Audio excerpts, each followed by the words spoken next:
Furu ketola nayalika kanun ketola nayalika handadi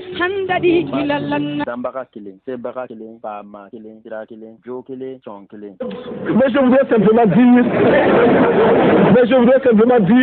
que nous devons accepter de vivre africain. C'est la seule façon de vivre libre et de vivre digne.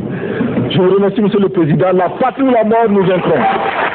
Doni ne se wa te sɔrɔ ni hakili sɛbɛga tɛ wa dɔni kɔfili de wuruki ye an ka layidu kɔrɔn dilantumana an ye layidu min ta k'a fɔ hali n'a kɛra an ni an n'a don a da pour que faso ka kuma bɔ an ye layidu min ta jamani ye ko ni tɔɔrɔ fɛn fɛn bɛ yen nɔ an bɛ sɔn a ma yaasa faso ka kuma bɔ yaasa jamani ka lafiya yaasa nɛɛma kana jamani kɔnɔ an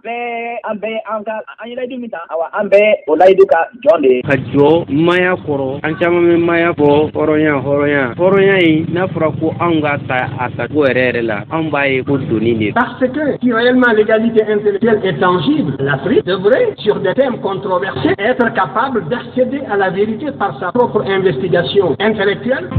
À l'école, on avait instauré quelque chose pour nous obliger à parler et à réfléchir en français. Si un de vos camarades vous surprenait à parler votre langue maternelle, en l'occurrence le Solofo, qui est ma langue maternelle, il vous dénonçait à l'instituteur et pour vous humilier, on vous accrochait un crâne d'âne. Femimbe ankobi odeka ombo glofia mina kono katambla arabuya mina kono otuma ninkele nazaro ka mina ambo fana kono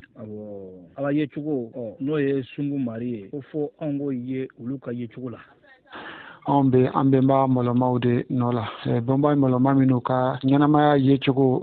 oka mako imana joyoro soro nyanamaya inkoro chugo ko ka do ko ibe wa mowerebe o ni do kala o kala matuma o tuma ko ka nyumanke ka nyumafo ka jugumanto yola ubanga konu chama la go se ka ke setana ko ya no dina mo fe fe fula de be wulu bolo ni o ye femi famia o yere bolo o ko nyuma ye o bo ke ala tay bo no ma femi famia o yere bolo o ko jugude o bo ke setana tay bo wulu ke me ka fe plan fula de ala ani setana bo yanga boli ko nubla setana ko minande kono on minga farasnan la fiye ni vezwa de wali berebereli wali ekoli ni wali dinu minu ba kuma kela diɲɛ baara fɔlɔ ye kuma de ni ye kuma se sɔrɔ e bɛ fɛn bɛɛ se sɔrɔ ni ma kuma se sɔrɔ e tɛ se foyi sɔrɔ hali minnu b'a fɔ ko an ka kuma dabila ka baara kɛ fili kuma do baara yɛrɛ fɔlɔ de ye kuma ye ni fɛn mun ma ɲɛfɔ o baara tɛ kɛ o la fɔ an ka kuma de o la kumakɛlaw hali bi a ye kuma a ye dɛmɛ don kumakɛlaw ma a ye dɛmɛ don o la kuma de ye supasima fɔlɔ an ka kuma ni kuma ma kɛ fɛn tɛ ɲɛ dɔn quoi o la hali bi damaga ka se di kumakɛlaw ma u nɛ sabati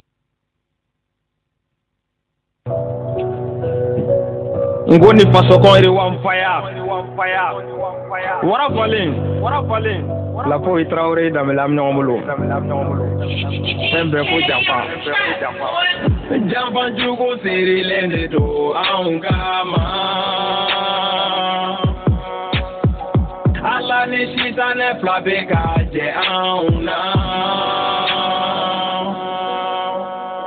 abadon ala kanga kiriko ina bao ale ni shitane flabe kaje auna ala ni shitane flabe kaje auna kono do fili waralanka ne ma ala pamu ala ko ka e adamani adeun kanu dahana ma dangu sita ne dangu ariji ne dangu irisun den dumbali dangu ala bi mine na e mo mine o kuma ka kene bawo ade te hine amo ye muge ala la na e an sembo aga hine la muna ala ka hine te tauma aga kira ka toro be tauma jamban jugo siri lende to aungama ala ni shitane flabe kaje auna abadon ala kanga kiriko ina bao ale ni shitane flabe kaje auna hotep aw klobe aka jenzenda mandide mangana ni alebe soro fien fingi fanga big checking ani big kononton ani checking ani murumuru checking alebe soro ola no de radio PCFM ye aka kele mandi no de bembaw molomaw gure abo kenede kan ni watini na kumala seti chenti keta ka foli lase aw bɛɛ lajɛlen ma k'a fɔ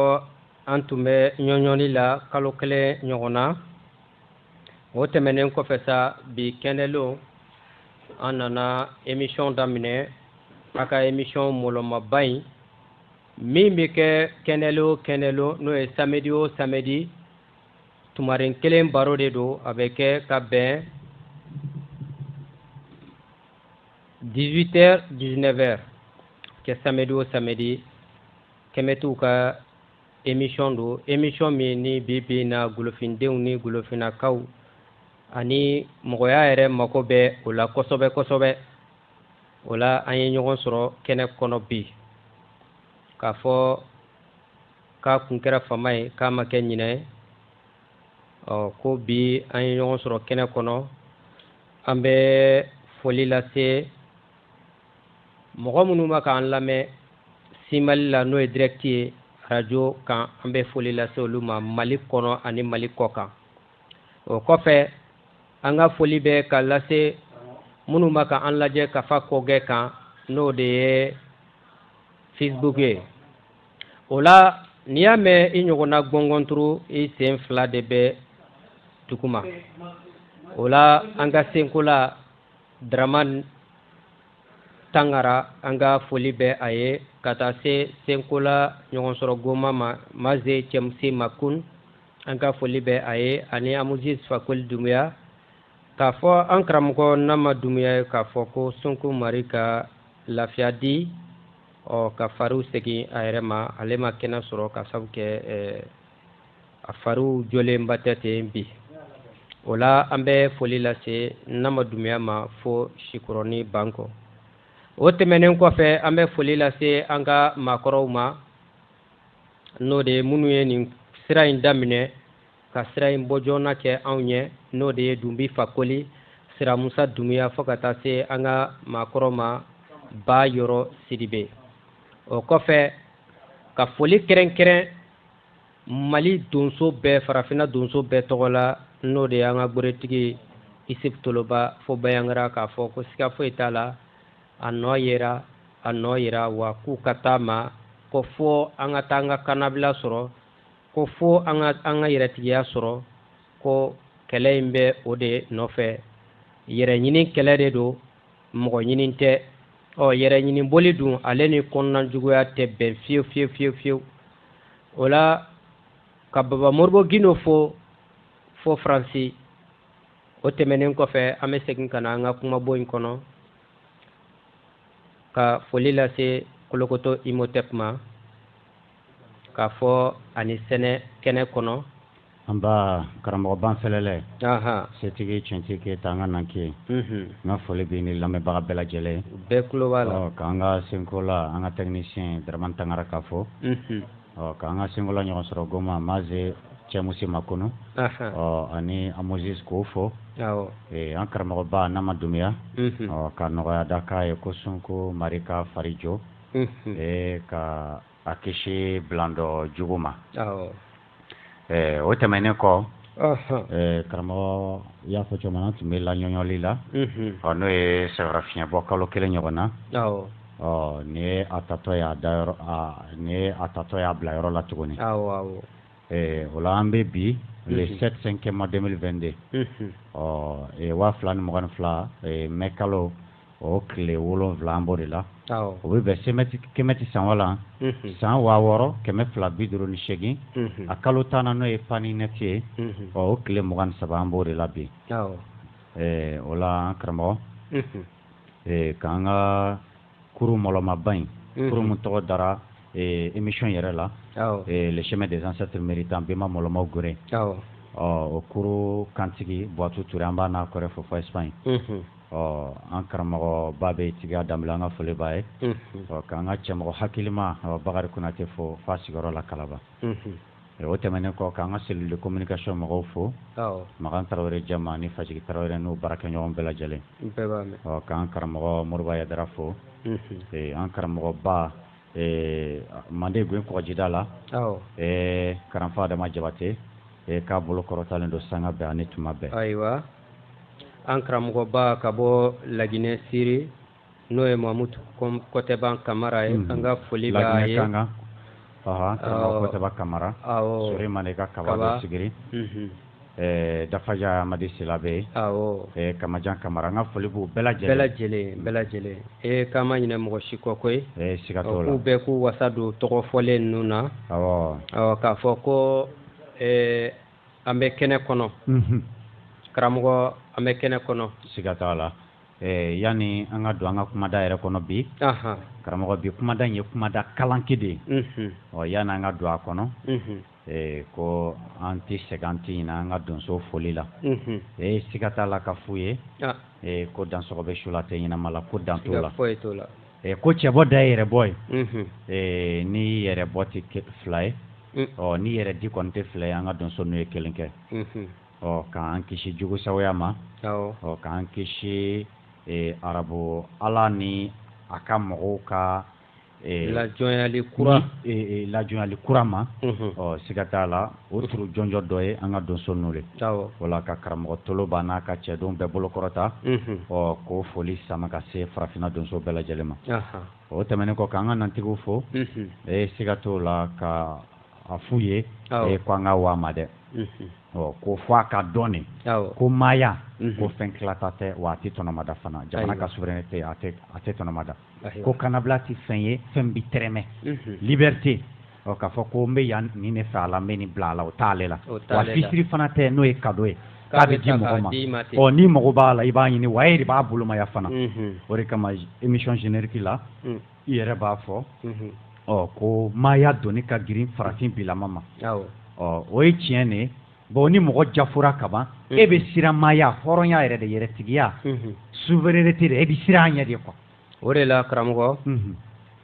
ko in daminɛna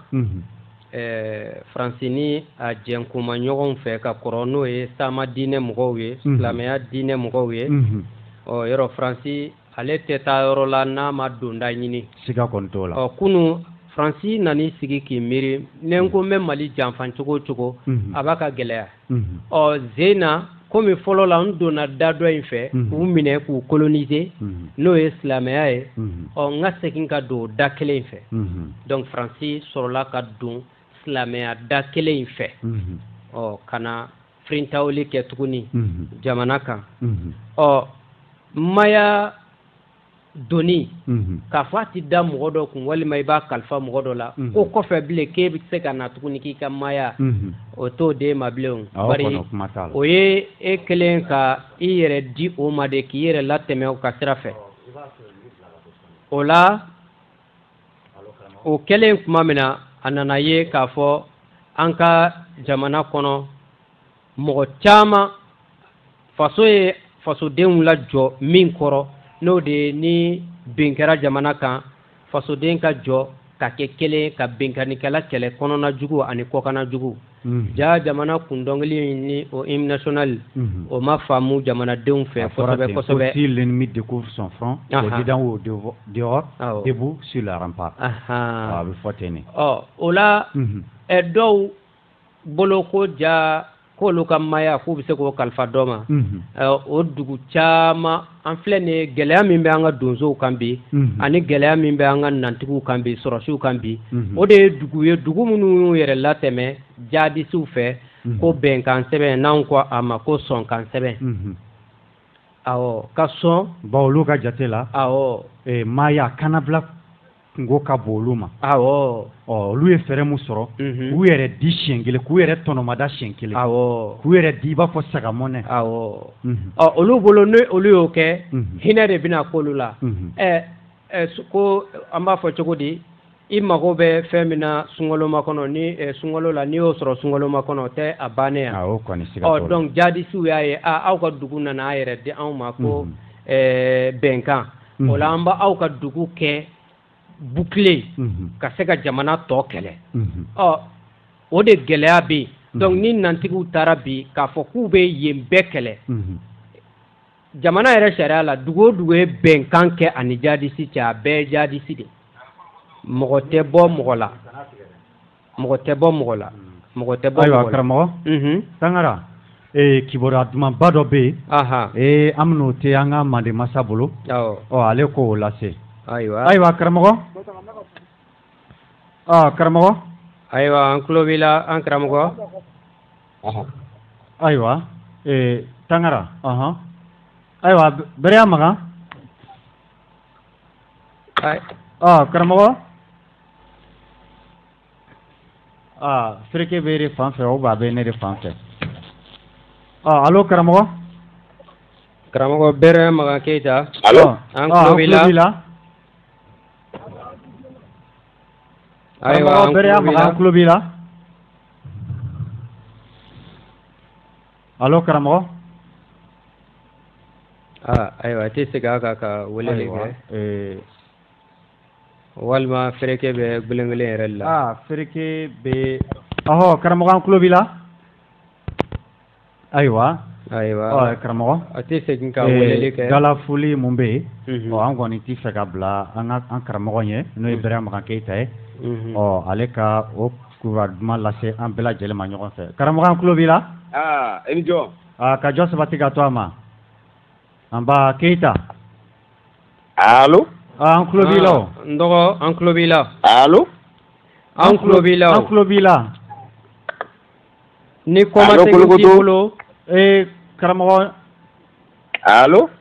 Ayiwa. An karamɔgɔ an n'a tɛ ka se ka ɲɔgɔn sɔrɔ. A bɛ se ka don kɔfɛ. Ni. Ayiwa. Na kɛ kɔmasegin ko don. An karamɔgɔ bɛ se ka kɔmasegin dɔ ɲini. Kɔfɛ n'a ye weleli kɛ. A bɛ na dalafoli duman in. Kibaruya ba dɔ b'a bolo k'a lase. An ti bila ale ɲɛ. Yan'o cɛ karamɔgɔ. Bi kumada ye kumada kalankɛ de. Kumada kalankɛ mun don. O de ye k'a fɔ ko la religion dite révélée ne nous habitue qu'à faire des choses inutiles et distrayants. Une illustration, les jeunes du Ramadan. Ko sama diinɛ ninnu k'u b'an degena ko nafantanw kɛli de la. An bɛ ko minnu kɛ a tɔnɔ foyi de tɛ s'an ma fo n'a kɛra kɔlɔlɔ ye. Diinɛ ninnu b'an dege o de kɛli la. Ko an bɛna don kumada de kɔnɔ bi. O kumada in kumada jɔnjɔn yɛrɛ ye o de ye derina ko nafantan. Nka sutɛmu bɛ yen. O sutɛmu fɔlɔ bɛna kɛ an bolo bi. Sunkalo su ne komi an bɔra sunkalo yɛrɛ kɔnɔ sisan. N'o ye silamɛya kaloba dɔ ye. O la kuma bɛna kɛ derina ko nafantan de kan bi. Nka yan'an ka taa yɔrɔ jan. Karamɔgɔ an bɛ silamɛw yɛrɛ ka laseli dɔ kɛ k'an ka donni an ka kumaw ye fɔlɔ. Tangara an bɛ élément dɔ jouer yan. Boji fana dili ye kabariya de ye, a bɛɛ ye kabariya de ye. Boji dili, n ko boji dila ye fasigi de ye. Hali jɛnɛyakɛla ka fɛn ni boji dila ye. Voilà. Jɛnɛya kabariya ma ban wa, boji fana ye kabariya de ye. Ni boji dila yɛrɛ ni jɛnɛyakɛla ye ɲɔgɔn sɔrɔ, i kan ka jɛnɛyakɛla de kɛ alimami ye. Ka boji dila ta fan dɔ fɛ, o ye fasigi de ye. Ayiwa karamɔgɔ. Ayiwa. I yɛrɛ ɲɛ bɛ kow la. Nin y'an baden golofin dɔ de ye. Ko bomosi yɛrɛ dili ko o ye kabayira ye. Komi a bɛ fɔ cogo di ko bɛɛ ka boli t'i ka biri ye. Siga t'a la. Ni ne y'a to kumada in an ye nin kumada in ta an bɛna nin kalo mun mɛ kɛ nin kumada in de ka derina ko nafantan. Bawo n'a fɔra ko bomosi bɛ mɔgɔ de la. Ale ka ɲɛfɔli la i b'a ye k'a fɔ ko bomosi de ka fisa ni mɔgɔ yɛrɛ ye. Yala o fɔra hakili ɲɛna wa? O de kama an karamɔgɔ dɔ bɛ yen Moribo Ayidara. Ale ko ko an baden golofin minnu bɛ silamɛya diinɛ in na. K'u fanba u b'u hakili bila kɛrɛfɛ de ka sɔrɔ ka kuma n'u tilala kuma min na de u mago bɛ jɔ hakili la. O la n'i ye nin kuma yɛrɛ ta k'a lajɛ siga t'a la i bɛ jo di Moribo Ayidara ma. Ayiwa kumada in n'a ta a lajɛ n'o de ye derinako nafantan ye. a ka dɔn mɔgɔ bɛ se ka dilan ka bila a bɛ ko dɔ kɛ nka n'i y'a ɲininka ko a bɛ k'a kɛ a nafa bɛ min a tɛ se ka a nafa f'i ye. siga kɔni t'o la. yala a bɛ bɛn mɔgɔ i ka ko dɔ kɛ komi n'i tɛ se k'a nafa jira wa. hakilima kɔni tɛ sɔn o ma fiyewu. depuis an ka kalanw n'anw ka dɔnniyaw n'anw ka ɲɛfɔli n'anw ka ɲɛdɔnni n'an ka ɲɛjirali taara siri mariyalaw an'u ka diinɛw la. impérialistes kɔni. donc derinako nafantan de kɛra anw yɛrɛ bolo n'an m'a kɛ an tɛ lafiya. nka a kɛli kɔfɛ a kɔfili ye jumɛn ye a jaabi ye jumɛn ye. a yirala k'a fɔ an bɔra sunkalo min na ko baraji belebelew de bɛ a la ko baraji in yɛrɛ bonya ko hali mɛlɛkɛw t'a sɛbɛn. donc ala yɛrɛ de bɛ kala ta k'i sigi sisan ka a sɛbɛn. kabako. a baraji bonya kojugu fɛ. ka sɔrɔ an ka kan na baraji kɔrɔ de ye ko tɔnɔ. ni sɛbɛnli taara y'a la an bɛ ɲininkali damadɔ min kɛ an balima silamɛw k'o yɔrɔ la. ala yɛrɛ bɛ o sɛbɛn sun jumɛn de la dɛ. sɛbɛnli fɛn fɛn bɛ diɲɛ kɔnɔ ala ma sɛbɛn dilan dɛ. mɔgɔw de y'a dilan an bɛnbaw de ye sɛbɛnli dilan ka bɛɛ kala la fana. an bɛnbaw de ye diɲɛ sanwala fɔlɔ sindi. olu de ye mirindi bɛɛ fa ye olu de ye mirindi bɛɛ ba ye olu de ye mirindi bɛɛ karamɔgɔ ye fana n'o ye peuple ye mirindi de ye peuple ye. o la ala ka sɛbɛnli dilanni tɛ an bɛnbaw ka sɛbɛnli dilanni de bɛ yen. kuranɛ ala ni bibulu ala kɔni. o la n'a nana ye k'a fɔ ko sɛbɛnli b'ale ka kow la an bɛ ɲɔgɔn ɲininka. o b'a yira k'a fɔ de ko kan bɛ a la. sɛbɛnli bɛɛ bɛ kan dɔ de sɛbɛn. sɛbɛnli kɔrɔ de ko ka kuma sinkɔn a bɛ fɔ de ma sɛbɛnli c'est à dire ka kuma kɛ yeta i bɛ mun f'i da la k'o kɛ yeta ye k'o nɔ bila support dɔ kan o de ye sɛbɛnli ye. n'a yira k'ale bɛ sɛbɛnli la yen an b'an yɛrɛ ɲininka o bɛ ka sɛbɛn sun jumɛn de la alphabet jumɛn o sɛbɛnli bɛ ka kan jumɛn de sɛbɛn sun bɛ ka utiliser pour que ka se k'o sɛbɛn. o kɔfɛ karamɔgɔ ko sun kɛkun de ye philosophie min b'a a la. wɛrɛwɛrɛya min b'a la. k'a kɛkun de ye ko ka mɔgɔw jogo don kelen. k'a kɛkun wɛrɛ ye jumɛn ye ko sɛbɛn minnu ye k'olu k'a dɔn ko kɔngɔ ye min ye. kabako. o la sisan karamɔgɔ. o la ko kɛnɛya fana don. k'a bɛ kɛnɛ c'est-à-dire basi don quoi. a tɛ tɛmɛ o kan. basi de to min bɛ cankaraw furakɛ. nka o waati kelen ko ni docteur ko mɔgɔ min ma ko bana b'i la min b'i dɛsɛ ka sun. k'i kana sun. a tɛ tɛmɛ o kan. a fɔ o de ma faransikan na ko oxymorone c'est à dire ka fɛn ni a contraire fɔ ɲɔgɔn fɛ quoi o de ye oxymorone ye. k'a bɛ mɔgɔ furakɛ. basi yɛrɛ de don. fura yɛrɛ de don. nka n'i man kɛnɛ i k'a ye k'a to yen. nka n'olu bana la olu tɛ sun dɛ olu bɛ taa dɔgɔtɔrɔso la. n'olu bana la olu tɛ sun dɛ olu bɛ fura de ɲini. u bɛ mɔgɔw su ka k'a kan olu b'a fɔ ko fura don. ko fura don. i y'a ye cogo di. nka ka sɔrɔ. o la n'i ye jateminɛ yɛrɛ kɛ. minnu yɛrɛ tɛ sunko kalama fiyewu fiyewu minnu tɛ sunko ɲɛdɔn fiyewu fiyewu. yɔrɔ diinɛ ninnu fiɲɛ ye mun ye. a bi mɔgɔ b'i hakili kan ka se degré la k'i miliyɔn de ye suli ye quoi k'i miliyɔn ka se degré la e b'a miiri k'e bɛ yɔrɔ min na k'o yɛrɛ de ye diɲɛ ye quoi. donc kɔlɔnkɔnɔntori ka fɛn don a bɛ kɔlɔnkɔnɔntori kɔnɔ de ko diɲɛ de ye kɔlɔn ye. bawo n'i ye caman ɲininka olu b'a yɛrɛ k'a fɔ ko jama de bɛ silamɛya in na k'a sɔrɔ n'i ye diɲɛ yɛrɛ ta k'a lajɛ o silamɛ jama yɛrɛ o ye jama fitinin de diɲɛ miirindi kɔrɔ wa o jama mun yɛrɛ fana ye jama fitinin ye farafarali dan fana don i b'a fɔ kerecɛnya b'o cogoya kelen na cogoya min na yɔrɔ a silamɛ tagabolo jumɛn de bɛ yen ko mu sɔnni don a ma k'a fɔ ko tɔ ninnu bɛɛ ye silamɛ yɛrɛ yɛrɛw ye o bɛ yen o la sisan i bɛn'a ye o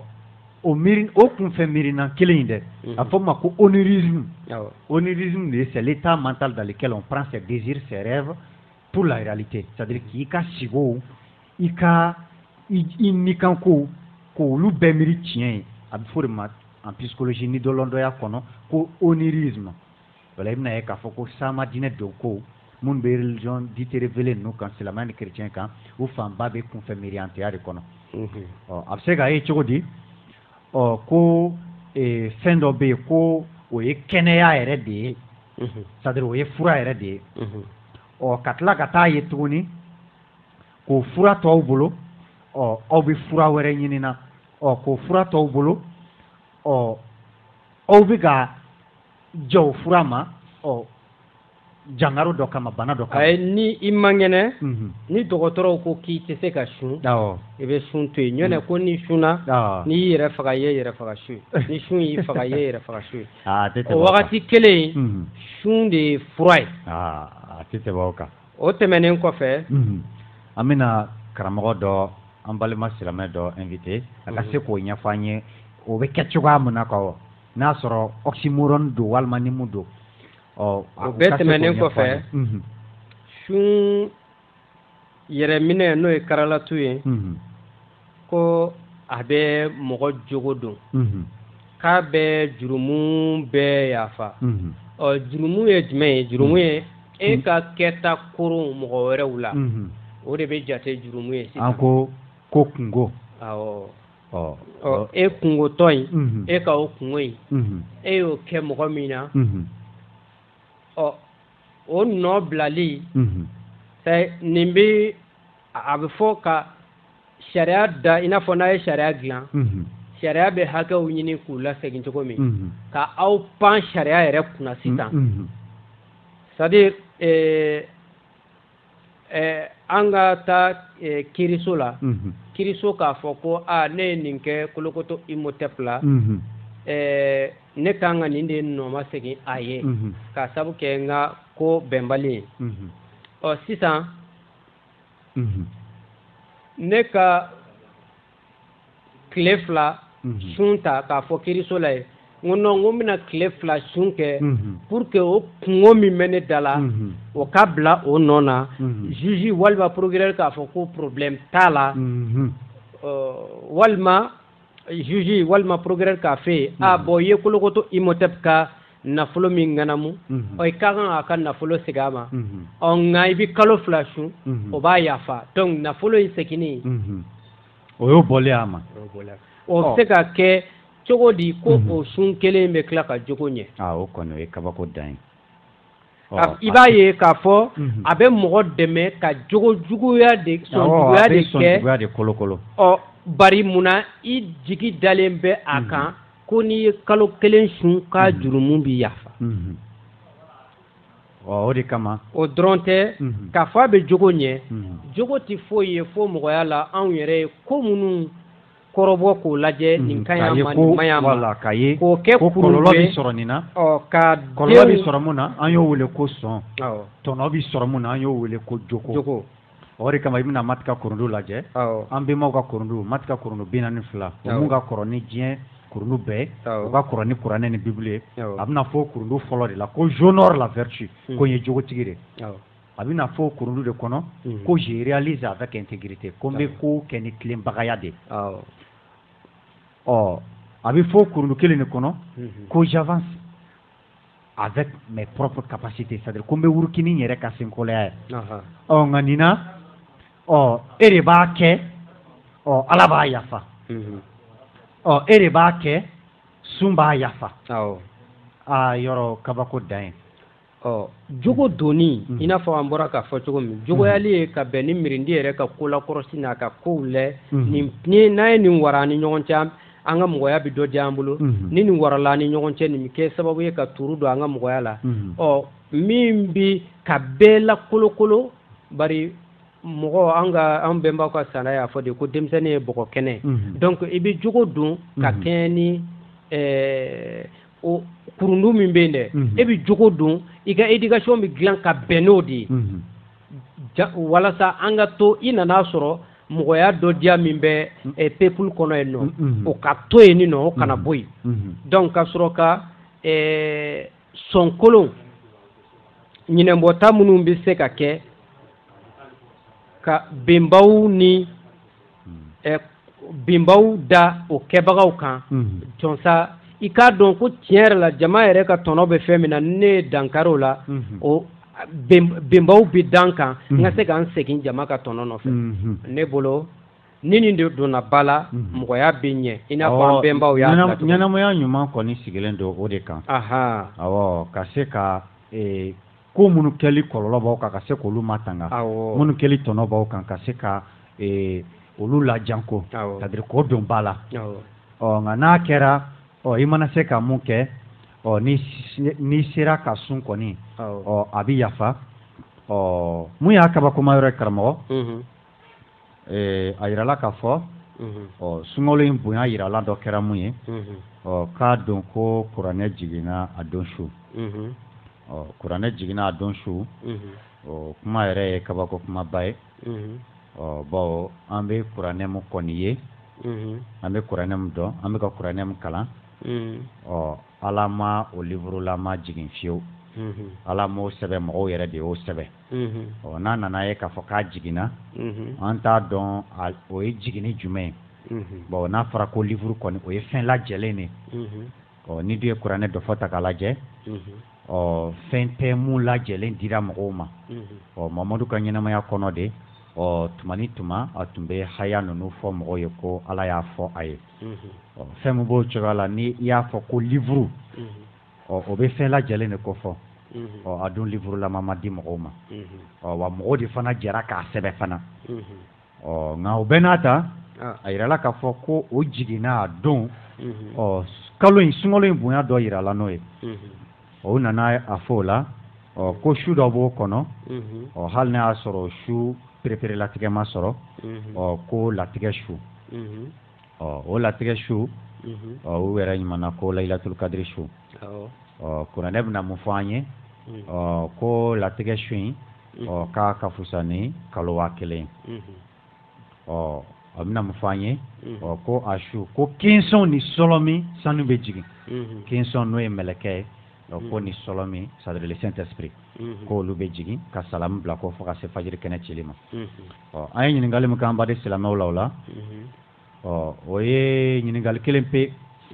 su mun fɔra ko layilatul kadiri su don o ye jɔn ka su de ye dɛ jɔn ka fuseau horaire su de don bon n'i ye diɲɛ ta k'a lajɛ dugukolo in yɛrɛ an ka jabali n'o ye planète ye kulukutu de don n'a ma ɲɛ k'a fɔ ko kulukutu don a fɔ ma ko globe de don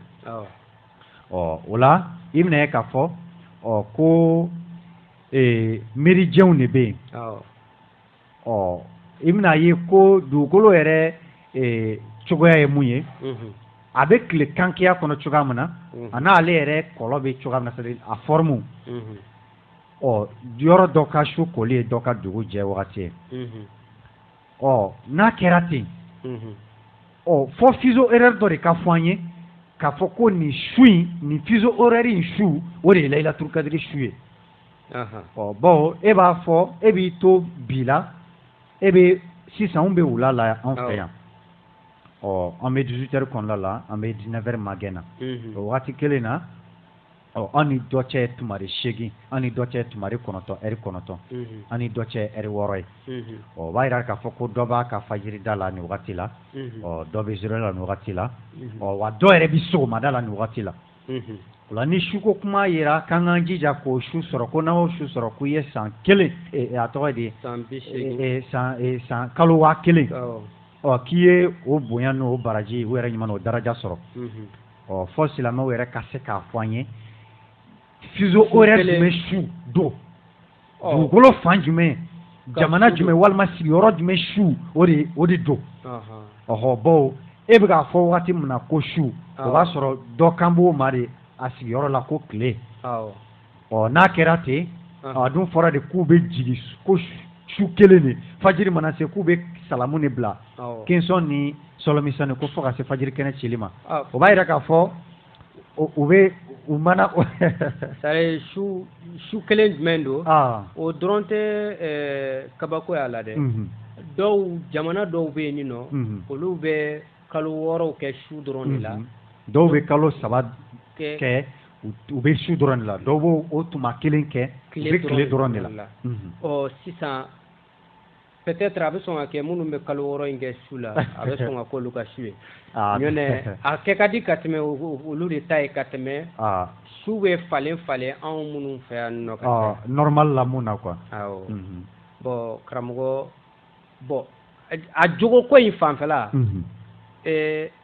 plus nin ko in nana anw fɛ yan nɔ anw ka wajulikɛla bɛɛ a chrétien a silamɛw bɛɛ bɛ mɔnɛ na jogo ko nɔfɛ ko an ta ka se ka kɛ jogo bɛrɛ tigi kan an bɛ ka kɛ sɔnjugutigi ye mɔgɔw dun bɛ sun na san 1000 u yɛrɛ ka kuma ko silamɛya bɛ anw fɛ yan nɔ ko san 1000 nka plus tɔ de b'a ka fara sɔnjuguya warali kan sisan ni dirina ko nafantan tɛ o a kan ka sigi ka analyse dɔ kɛ a la kɔni n'o y'a sɔrɔ a bɛ jogo ɲɛ ou bien n'a t'a ɲɛ o kɔfɛ ni yan'an ka taa yɔrɔ jan karamɔgɔ n'an donna Bible yɛrɛ kɔnɔ n'a fɔra Bible Taurata Injila Zaburu o bɛɛ faralen ɲɔgɔn kan a bɛ fɔ o de ma ko Bible Ancien Testament et Nouveau Testament a bɛ fɔ Taurata de ma ko Torah k'a fɔ Injila ma ko l'Évangile o la n'an donna Bible kɔnɔ an b'a lera jumɛn kɔnɔ o ye Samuel 1 n'an donn'o kɔnɔ chapitre 7 verset 3 Samuel lera o fɔda 7nan o lafari 3nan ka se a lafari 6nan ma a bɛ fɔ cogo di ko Samuel y'a fɔ Israɛlakaw ye ko n'a y'a sɔrɔ tiɲɛ yɛrɛ la a b'aw dusukun na k'a fɔ ko aw seginna hinbaga ma l'Éternel walima aw seginna Ala ma Israɛlakaw ka Ala de ko don bon Ala yɛrɛ b'a mankuto Bible kɔnɔ k'ale mirindi ale ka peuple de ye Israɛlaka ninnu ye Yakuba de ye Israɛl ye Yakuba bɔnsɔn o de ye Israɛlakaw ye o Yakuba ka Israɛla o fana sɔrɔla mun fɛ Ala yɛrɛ de ni Yakuba sira kɛlɛ la fɔ Ala dɛsɛra Yakuba la Ala bolitɔ yɛrɛ de a ye titiri min di Yakuba ma o kɛra Israɛl ye o la an bɛ mun nɔfɛ ɲɔrɔ la n'olu bɛna fɔ an ye Samuel kɛlen k'o fɔ Israɛlakaw ye ko Ala wɛrɛ minnu b'u bolo k'u k'o bila ka segin Israɛl Ala ma k'o la ko Ala bɛn'u latila Filisitɛnw na o la ko Israɛlakaw sɔnn'o ma ko Bal ni o Ala mun tun b'u bolo k'u y'olu bila ka segin Éternel ma Israɛlakaw ka Ala ma ko Samuel dit ko assemblez tout Israël à Mitzpah et je prierai l'Éternel pour vous et ils s'assemblèrent à Mitzpah. Samuel 1 chapitre 7 verset 6 an mago bɛ sunko in de la Bible fana kɔnɔ Taurata kɔnɔ ko ils puisèrent de l'eau et la répandirent devant l'Éternel et ils gênèrent ces jours-là en disant nous avons péché contre l'Éternel. Sisan ko Samuel jugea les enfants d'Israël à Mitzpah. Mun de bɛ fɔ Taurata kɔnɔ yan ko ninnu segintɔ Ala ma Israɛlakaw ka Ala ma k'u ye ji de bɔn k'u kɛlen ka ji bɔn Ala ye k'u sunna Ala ye o don ko ka sɔrɔ k'a fɔ ko an ye jurumu kɛ c'est-à-dire an ye jurumu kɛ c'est-à-dire an y'a kɛ danbaga la quoi an y'a kɛ Ala la ko nin ye o yɛrɛ lasegin ye i bɔra ka mun fɔ jurumu yafa ko in na Taurata kɔnɔ a b'o cogoya kelen de la ten ninnu segintɔ Israɛlakaw ka Ala ma Bible Ala ma u ye ji de bɔn Ala ye ka ban ka sun ko walasa Ala ka u jurumu yafa donc a b'o cogoya kelen de la fana Taurata kɔnɔ o la ko sun ko a kɛkun de ko ka fantanw ka hinɛ b'a la fana k'a sɔrɔ ni dun ye sunkun cogoya lajɛ i tɛ se ka a fɔ fiyewu ko sunkun nana ni ko sunkun ko dɔ ja dɔ de bɛ yen k'o de bɛ o kɔfili ye fantanya ye danfɛnw kan i b'a ye k'a fɔ o tɛ système dɔ de kɔfili bɛ na ni fantanya ye k'o système yɛlɛma fantanya ka bɔ yen i n'a fɔ a tun bɛ a ɲa min na yɔrɔ anw farafinw tun tɛ fantanya dɔn ka sabu kɛ mun ye fɛn min bɛna ni fantanya ye anw y'o de bɛn anw y'o ɲɛbila ni jɛlakaya ye kabila de ta ye fɛn ye mɔgɔ kelen ta tɛ fɛn ye wa fɛntigiya a bɛ ɲini kabila kunda de o la kabila ka kunna wolo tɛ ko dɛsɛbaatɔ dɔ bɛ olu bɔnnaw la au contraire karamɔgɔ su in yɛrɛ de bɛ fantanya kun dɔ ye su in yɛrɛ de ka da kun jumɛn kan ne ye jateminɛ kɛ an ka jɛ kɔnɔ anw fɛ yan manden mali la yan par exemple i bɛna ye sunkalo tuma o de ye fɛnw sɔngɔ gɛlɛya kuma ye la vie devient chère fɛn bɛɛ ka gɛlɛn gɛlɛya kuma o b'a yira de k'a fɔ ko dɔ bɛna fara mɔgɔ kelen kelen na dutigi bɛɛ mɔgɔ ko musaka bɔ kɔni dɔ b'i bolo dɔ de bɛ fara o kan fɛn ti bɔ a la o wagati kelen na sunbagatɔ dun ti se ka baara kɛ siga kɔni t'o la wagati mun na dɔ kɛn ka fara i ka effort fournita kan wagati min na dɔ bɛ ka fara kungo kan o wagati de la dɔ bɛ ka bɔ e ka baara kɛta la n'o y'a sɔrɔ i kɛn ka baara min kɛ n'i ma kunnaja i bɛ se ka mun k'a la i baara nɔ kɔrɔ i bɛ se k'o ɲɔgɔnna mun kɛ a tɛ tɛmɛ o 225 kan c'est-à-dire o 25% kan a cayalen ba o 50% ye a mana k'a fɛn fɛn o b'a yira de k'a fɔ ko a bɛ ka jafɔbagatɔya de kolokolo bon an fan ba bɛ vie du jour au jour ni bi ta ɲɛnabɔra an bɛ sini ta ɲɛɲini ka sababu kɛ an bɛ kankɛya min kɔnɔ ka sababu kɛ kankɛya ye o waati kelen na an kɛɲɛ ka dɔja ni durukɔtɔ mun kɛ dɔ bɛna an bɛna an yɛrɛ senna siri ko sunko ko baraji ɲini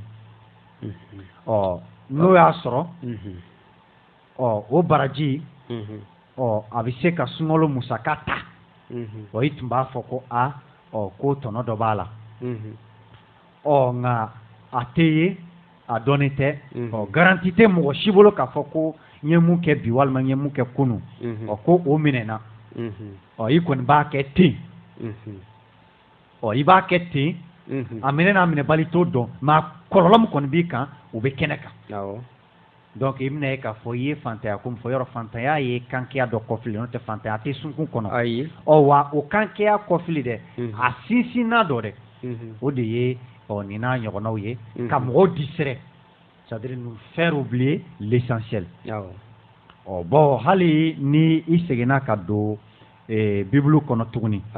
an bɛ don évangile kɔnɔ nouveau testament kɔnɔ n'an donna nouveau testament kɔnɔ an bɛ se Luc ma Luc chapitre 5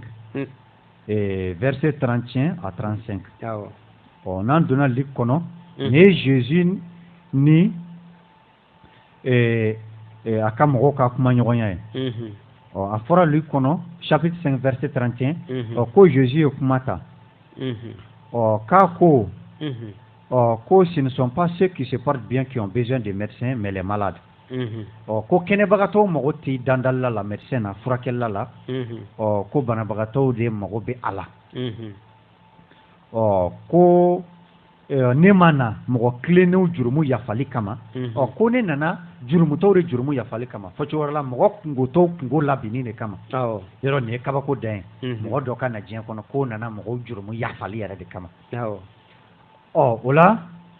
ko a ka disciples ko u ko ko les disciples des gens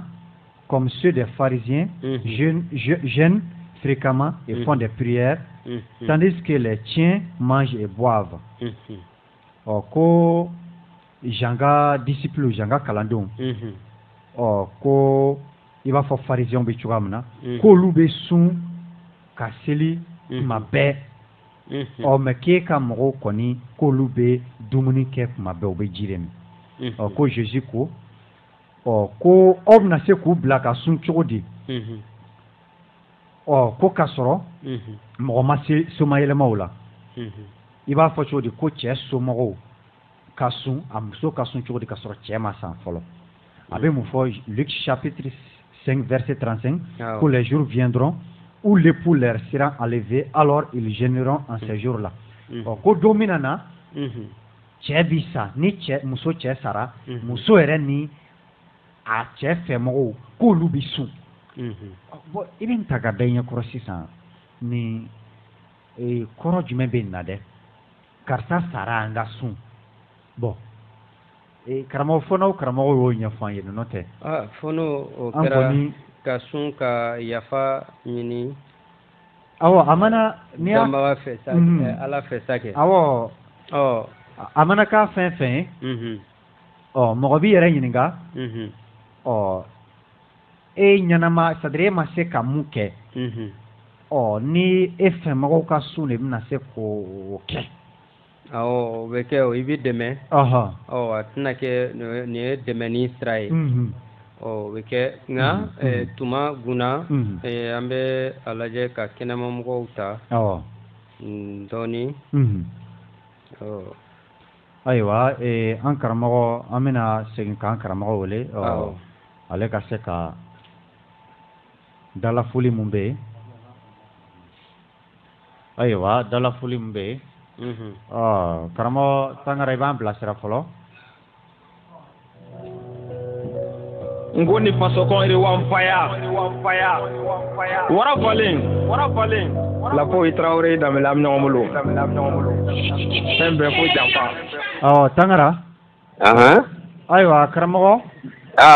Kolokoto an ba i Keyita i Kolokoto kele daminɛ na awɔ an y'a yira jama la k'a fɔ ko dalafuli bɛ yen kosɛbɛ dalafuli o de ye kibaruya duman ye kosɛbɛ o la n ko an bɛ an karamɔgɔba wele n'o ye Bɛrɛya Magan Keyita yɛrɛ ye a fɔmaji ko bonya di e ma ka se ka o dalafuli kɛ an ye n'o ye o kibaruya duman ye kosɛbɛ an b'i lamɛn yanni ka to an ka taa yɔrɔ jan an bɛ Kolokoto fo fɔlɔ ka Banfilɛlɛ fo a ka n ka nankin bɛɛ lajɛlen fo o tuma nin kelen na Kolokotoya tɔgɔ min b'i la i m'o da i la i m'o kɛ de o la i la Kolokoto kɔrɔlen ko Korema Banfilɛlɛ fɛnɛ kɔrɔlen fɛn fɛn bɛ yen ale b'a bɛɛ fɔ k'a ban de Fɛlɛlɛ siga t'o la aw de kama sans commentaire bi an bɛ dan o yɔrɔ la o don an karamɔgɔ ka Benba Mɔnɔma geren bɛɛ lajɛlen fo o tuma nin kelen na ka dalafuli kɛ o ye an ka Benbaw ka sira tɔgɔmabaga dɔ bɛ yen nɔ n'o ye an karamɔgɔ Bala Fofana ye wala ni cikan bɔlen Bala Fofana yɔrɔ ko k'a lase Benba Mɔnɔma geren tɔgɔmabaga bɛɛ lajɛlen ma nin kalo ni tile 24 k'o ye kɔma bondalaka de Fakoli e bɛ kɔma bondalaka lɔ wa an t'o dɔn Manden dugu bɔlen ɲɔgɔnma la kɔma sugu ka ca mais an fɛ yen nɔ kɔmaden 12 de bɛ yen k'o bɛɛ bɛ si baara la o don ale bɛ nin sira nin kan a bɛ san 30 n'i y'a ye an ka segin kɔ mɔgɔ min tagalen y'a karamɔgɔ o de ko don n'a dɔ fɔra k'an ka segin karamɔgɔ kɔmɔgɔ bɛ kɛ ɲɛmɔgɔ de dɛ siga kɔni t'o la donc an de seginna sisan ka na karamɔgɔ Bala Fofana sɔrɔ a jɔyɔrɔ la ale fana tun t'a kalama k'a fɔ ko mɔgɔw bɛ miiridi nin kɔnɔna na min bɛ nin ko in kan n'a donna o jɛkulu kɔnɔna na fo ka miiri kelen ɲɔgɔn bɛɛ la dɔnniya o la k'a fɔ ko nin kalo ni tile 24 k'a daminɛ tumare 15 ma fo ka taa jɛmurɛn bɔ ko kɔma fɛn fɛn bɛ Mande a bɛɛ kan ka bɔ ko k'a daminɛ 15 heures la fo ka taa se fajiri kɛnɛ cili ma ko kɔma fɛn fɛn bɛ Mande k'a bɛɛ kan ka bɔ a tuma la a tɛ tɛmɛ o kan n'a sɔrɔla kɔma ko kunfan bɛ mɔgɔ min na ko sira bɛ yen ko i karamɔgɔ ko aw bɛɛ lajɛlen wililen don karamɔgɔ Bala Fofana ko ten siga t'o la i n'a fɔ aw yɛrɛ sigilen kɛnɛ min kan nin ko dirinankun nafantan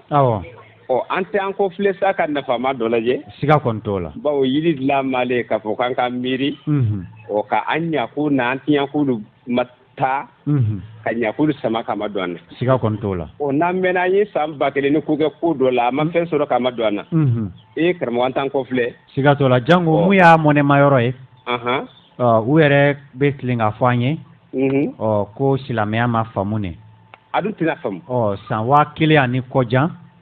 ko kelen halisa ko ma faamu ne o b'a yira de k'a fɔ ko labɛn cogo yɛrɛ de t'a la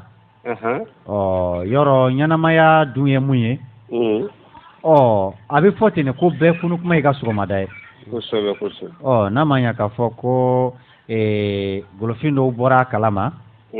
k'a fɔ ko an bɛ cogoya min na ko nin ti taga cogo ye ko a bɛ fɔ min ma jugu sago ye an b'o de kɔnɔ bi minnu y'a dɔn k'a fɔ ko saya ka fisa ni balo kɛ cogoya dɔ ye bibi na olu jɛra miirina na k'a yira k'a fɔ ko an ye mun kɛ ka kɔrɔ bɛnbaw ye mun kɛ ka kɔrɔ n'o o kɛra sababu ye u ye famalabaw sindi n'o y'an piribaw ye ka kobaw kɛ k'an ka o nɔ ɲuman ninnu ma segin n'an ye makafoli kɛ ka fara bɛnbaw ka kɛta kɔrɔ kan siga foyi t'a la foyi t'o kɔni kunnayirin tɛ o kunnayirin sira dɔ de fana ye nin ye bɔn an fɛ yan ko ma ko tɛ kolangolo ye n'i y'a mɛn dɔrɔn ko ɲɛnamaya yɛrɛ koma de don bɔn n'i y'a mɛn ɲɛnamaya dɔnni don wa n'i y'a mɛn dɔrɔn dɔnni kɔmɔ de don kɔmɔ yɛrɛ de ye dɔnni ye kɔmɔ de ye daminɛ ni laban ye a fɔ ma ko l'alpha et omega kɔmɔ ko dan tɛ dɔnni na cogoya min na ko dan t'ale la ten a bɛ fɔ faransikan na ko le comment est aussi inépuisable que le savoir o la an bɛ dan yen k'a fɔ ko an ta in tɛ samiya na wa a t'a n'a ye dɛ an ta in ye n y'a mɛn sɔnna o tɛ fiyewu gwɛ de don tamaki foyi t'a la ni mɔgɔ min ko k'i ma sɔn i bɛ n'a kɛ n'i ye mun ye o fana tɛ an karamɔgɔ Bala yɛrɛ a sigilen don Bamakɔ yan fan jumɛn fɛ an karamɔgɔ yanni ka to an ka fɔ kuma kɔnɔna na karamɔgɔ Bala sigilen bɛ Kuluba mais nin y'a san 30 ye san o san a bɛ taa nin kɛ bɛnbaw kɛrɛfɛ yen nɔ yɔrɔ jumɛn Dɛnbala Magaɲana commune rurale de Sobara o commune o kɔnɔna na Magaɲana 2 de bɛ yen nɔ mais a bɛ fɔ ninnu de ma ko Fofanadugu Magaɲana ni Bala yɛrɛ ye cɛ 3 de bololadɛ den don cɛ 3 nanki 3 de bololadɛ den don a bɛɛ jɛra ka den kelen min sɔrɔ o de nin ye a tɛ tɛmɛ o kan o de kosɔn ale fɛnɛ ma sira in bila san o san a bɛ taa nin kɛ bɛnbaw ka dugu la n'o tɛ n'a bɛ ka kɛ Bamakɔ yan nɔ a bɛ jama sɔrɔ jama min ka ca ni so ta ye siga t'o la mais ka taa kɛ bɛnbaw kɛrɛfɛ bɛnbaw k'a dɔn k'a fɔ k'ale m'u geren bila duguba kɔnɔ sigi m'u ɲinɛ o geren kɔ o la a bɛ taa nin kɛ bɛnbaw kɛrɛfɛ o dɔ sa ni tagali bɛ mɔgɔ min ma fɛrɛtɛ dama dama bɛ yen nɔ an bɛna o di Kolokoto ma wala olu bɛ weleli kɛ o la baasi tɛ don n'a nataw la bolifɛn bɛ taa cogo min na an b'o ɲɛfɔ ɲɔgɔn ɲɛna Bala yɛrɛ ka fɛrɛtɛ bɛ di Bɛrɛ Magan Keyita ka Kɔrɔlandi ka fɛrɛtɛ bɛ di Kolokoto Imotɛ Dumuya ka fɛrɛtɛ bɛ di Banfɛlɛlɛ ka fɛrɛtɛ bɛ di siga t'o la Kɛndalo nata karamɔgɔ an bɛna dalafuli ma segin o la an na fɛrɛtɛ di mɔgɔw ma a ma fɔ ten i man de masa Keyita hotep an b'a ka to a ma a fɔ Banfɛlɛlɛ k'a ka da Ala ka kuma dilan dɛ parce que a b'a la yen nɔ k'a fɔ ko minnu bɛ kalo 6 kɛla seli dɔn ko nin t'a dada bɛn ka di sufɛta de a ka na Ala ka kuma dilan yen dɛ ayiwa a tulo b'i la Keyita hotep an b'a i Kolokoto an b'a ayiwa an bɛ mɔgɔ 2 ta karamɔgɔ komi tuma gunna ka ban ayiwa dalafuli tɛ nin ye karamɔgɔ ko weleli bɛ se ka kɛ 20 20 18 65 20 20 18 65 20 20 18 65 walima 71 27 47 29 71 21 27 47 29 71 27 47 29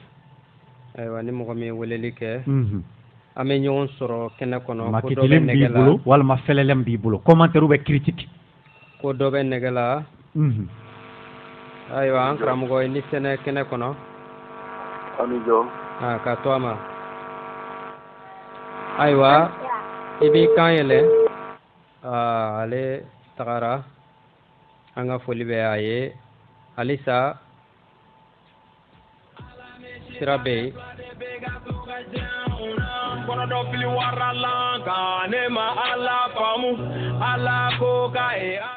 Ayiwa ko dɔ bɛ nɛgɛ la an karamɔgɔ i ni sɛnɛ. Ante. Anba. Raste.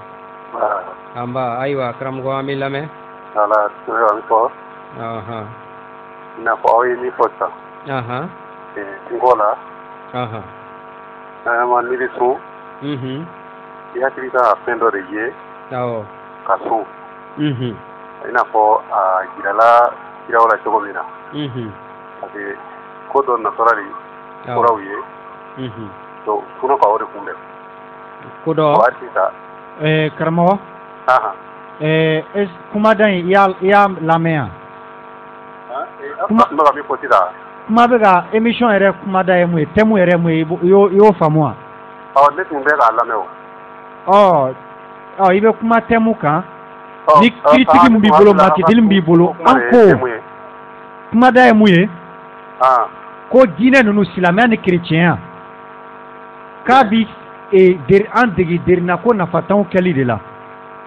Ko o exemple dɔ ye mun ye k'o ye sun ye an bɔra sunkalo mun kɔnɔ sisan. Ko nafa foyi t'a la anw kan terre à terre la n'a bɔra kɔlɔlɔ la.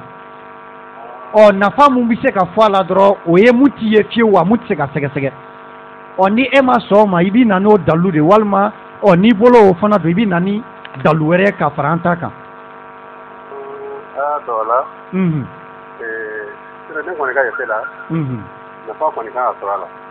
A nafa ye jumɛn ye? Wala o ye sisan. Hali dutigi yɛrɛ. I kan kɔrɔta dɔɔni. Hali ni dutigi yɛrɛ. Jumɛn? N'i y'a dɔn sisan. Dutigi. Wala n'i y'a dɔn ko i ka du kungo b'i da la. I ka du kungo min b'i kan. I bɛ se ka sun o kama. Wa i bɛ se ka duwa sɔrɔ. I ka bɔda fana sɔrɔ. Wa ani hali jamana kungo mun filɛ nin ye. Mɔgɔkɔrɔbaw fana ni bɛɛ bɛ yen. Ni faraɲɔgɔnkan bɛ yen mɔgɔkɔrɔbaw ka sun pour que hɛrɛ ka na. Parce que denmisɛnninya fana kɔlɔlɔ fana bɛ u da la. Bon u hamina ye min ye o fana kan u bɛ se ka sun ka Ala deli. Donc Ala ka se ka u dɛmɛ ka se ka bɔda dɔ di. Karamɔgɔ. Sisan. Wala n bɛ ka min fɔ. E ka exemple dɔ di tan i ye minnu fɔ an b'i sɔsɔ.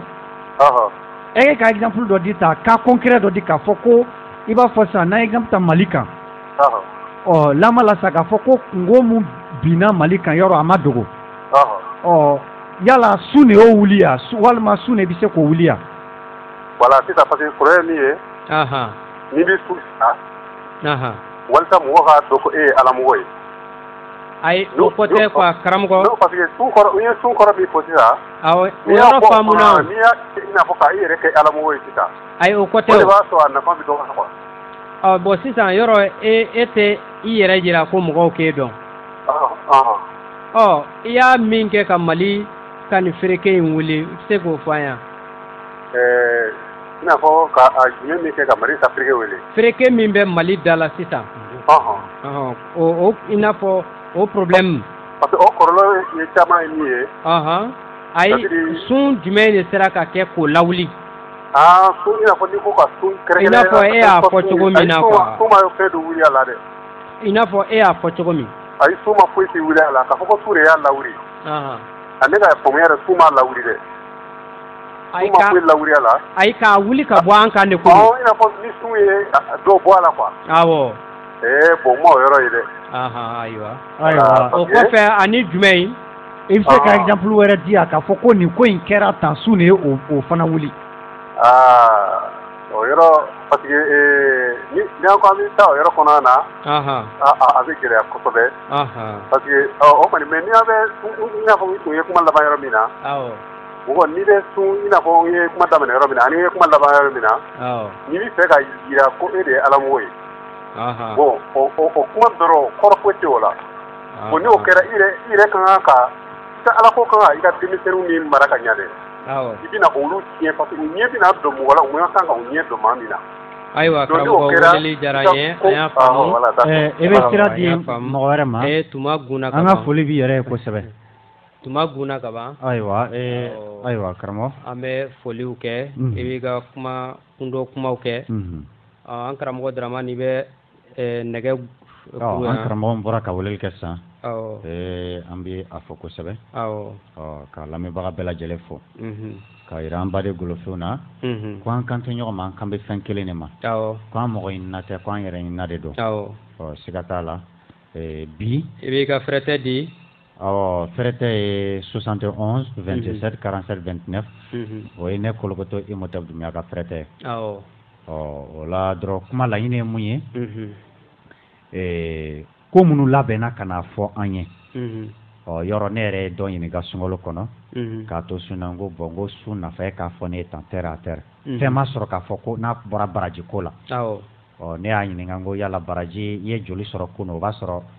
o don mun kɔnɔ y'a sun na o tiɲɛna k'a t'o fana dɔn ne ko baasi tɛ n ka hakili to an yɛrɛ la k'an hakili to ɲɔgɔn na siga t'a la ka se ka walasa an ka se ka bɔ nin cogoya la o la ko Yamandɔgɔ Hɔtɛp. Ayiwa an bɛ bɛɛ lajɛlen fɔ ni mɔgɔ min mago bɛ an na i bɛ se k'an wele an ka fɛrɛtɛ la 64 57 33 ani 94 n'i y'o wele i ni seti tiɲɛti Keyita bɛ ɲɔgɔn sɔrɔ o la an bɛ lamɛnbaga bɛɛ lajɛlen fɔ k'an ka senkolaw fɔ minnu fana bɛ na a la jɛnsɛn WhatsApp groupe ni Facebook kan an bɛ bɛɛ lajɛlen fɔ k'a fɔ ko ka an bɛn kɛndɛlon wɛrɛ ni tuma ɲɔgɔnna la k'a fɔ aw bɛɛ lajɛlen ma ko Yamandɔgɔ kelen danbaga kelen sebaga kelen faama kelen sira kelen jo kelen sɔn kelen. Mais je voudrais simplement dire que nous devons accepter de vivre africain. C'est la seule façon de vivre libre et de vivre digne. Je vous remercie, Monsieur le Président. La patrie ou la mort, nous vaincrons. Dɔnni ne se wa o tɛ sɔrɔ ni hakili sebaga tɛ wa dɔnni kɔfili de wuruki ye. Peace FM, o ka radio man di.